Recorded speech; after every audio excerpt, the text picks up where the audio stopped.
Hi everyone, Mike from TubeTape.com here with this week's Quick Bits.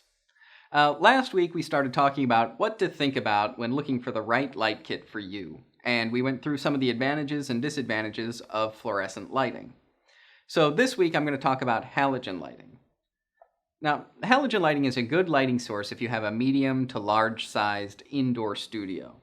The lights are more powerful than fluorescent lights, but because their color temperature is much lower, fluorescents usually are daylight balanced at about 5500 Kelvin, whereas halogens are usually around 3200 Kelvin. You really don't want to use halogen lights outside.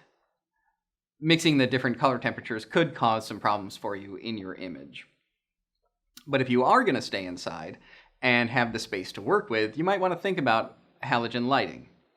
Like I said, the bulbs are much stronger, anywhere from 500 to 650 watts per bulb, so obviously you need fewer of them to get the same amount of light as you would with fluorescent. It's also a much harder light than fluorescent lighting. This hard lighting makes it possible to set up some more creative, artistic lighting.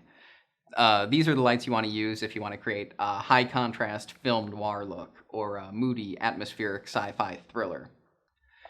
Because those bulbs are so much more powerful, they use a lot more energy than other types of lighting, like fluorescents and LEDs. They also get really hot. That's probably the biggest drawback to using the halogens. Because of the heat they generate, they're just not practical to use in a lot of situations. So if you're working in a small space, the halogen lights are going to make it pretty uncomfortable to work in. And because the heads themselves get so hot, they can be a safety concern, especially if you're working with kids. But all that being said, halogen lights, given the right circumstances, are very effective in creating hard, stylistic lighting and probably gives you the most control over the actual light than any other type of lighting. Well, that's all for this time. We'll be back next week to talk more about different kinds of lighting options and finding the right one for you.